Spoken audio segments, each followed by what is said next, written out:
Now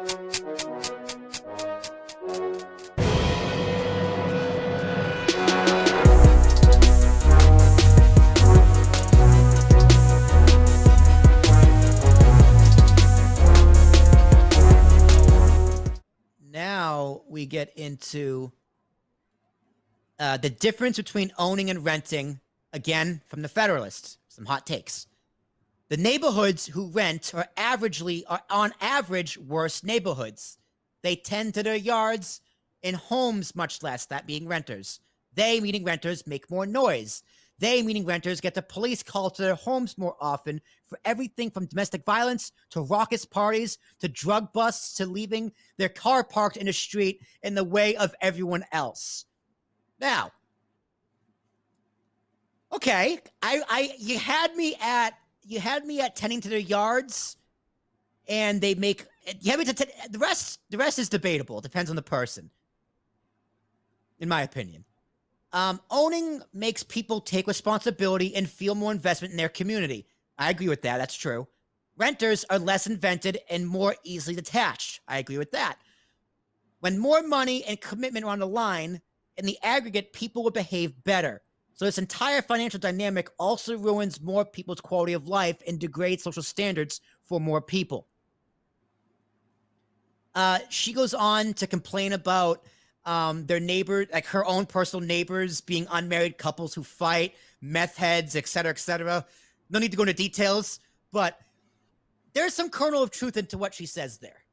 Yeah, no, I mean, I think it's a pretty accepted idea that if you do not own something, you're probably not going to care for it as much in just general terms and in vague understanding of things. I think that's probably true. Yeah. I'd love to see more statistical evidence on that, but I would as well. I would as well. I mean, she didn't provide any. But I think that's like totally accurate because a lot of those responsibilities fall onto the whoever owns the property. Yeah.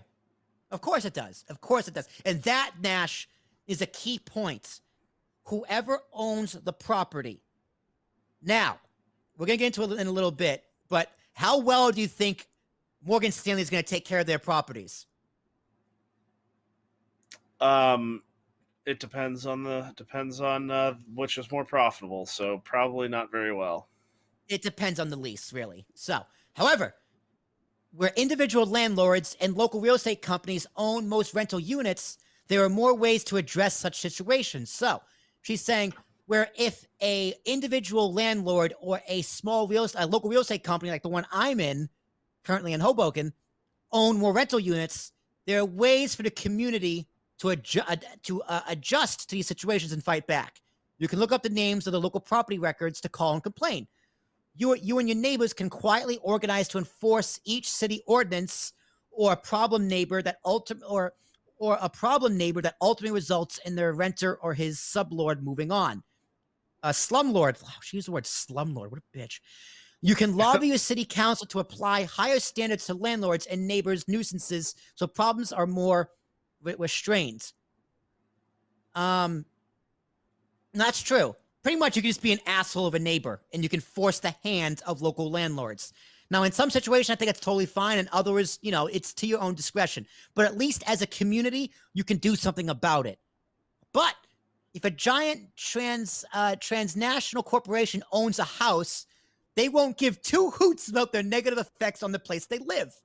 For them, it's just a numbers game, like you said earlier, Nash. And let the renters, they rent so they have close to zero stakes in the communities which they are hovering up homes. Now, that's true. I totally believe that's true. Now, in a New York Times magazine, go ahead. We saw that happen with I think it was Kushner. What did he own? I think it was Kushner. That exact same type of thing was happening in properties that he owned and rented. Yeah, this didn't give a fuck about him. Yeah, that exact scenario.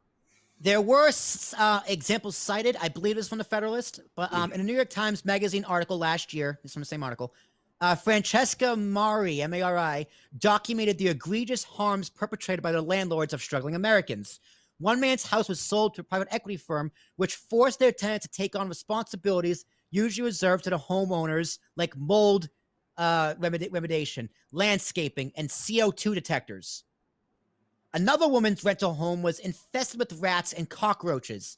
Many more stories abound about countless fees, that threats of dealing with a giant equity with whom the renter inherently has a large asymmetry of power and information. Now, that doesn't mean individual landlords are better, but they are damn sure easier to sue.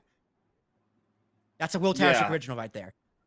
Well, I think a lot of times it does mean that they're better because they don't, if it's like a family that's saved up to buy this property to rent it out to somebody, I just, that, the interactions are going to be much more like human because you're probably going to see that landlord a lot. That's going to be a person, not just the building owner entity Yeah. in that case. So I think it does force just more respect, I would imagine. And look, true. Like, look at this, right? Like, look at your average lease. You can tell if it's written up by a regular person. You can tell who owns a home, who's just getting it done because they need a legal document. You can tell, like, there's room for negotiation. You can tell if a local firm wrote it up because it's more legalese. You should have someone look at it, but it's generally fair. Imagine what BlackRock's lease is going to look like. It's probably going to be 300 pages. Yeah. Right? Where they're going to put it in writing that you, the tenant, are responsible for everything. I would bet my house that I don't own on that would be the case. And yeah, it'll definitely even be though that or something similar. State by state, you have renters' rights. You have a bill of rights as a renter.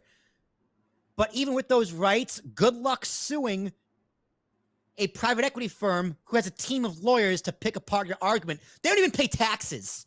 All right? They can get away with not paying for the things in your house either. Like, they're not going to be good landlords. They're just not. Yeah, no, exactly. It makes it a lot harder to attack somebody when they have that type of money behind that type of capital behind them. You can't do anything. Whereas if you've got a bad landlord which it's happened to me. It's probably happened to you, Daffy. Where you have a terrible landlord. The house was illegal as hell. Yeah, exactly. You've got somebody that is a landlord that is just doing illegal practices, and so you have a lot more wiggle room to actually combat them on it. Just because they may not even want to take it to court at all because they know that they'll lose because they're breaking the law. Yeah. So you won't even have to take it there. You can just be like, "Hey, man, let's just be reasonable here." Whereas in this case, you can't say, "Hey, man," because it's a corporate entity. They're just going to be like, "Oh, nope, you're out. Try to sue us. We dare you."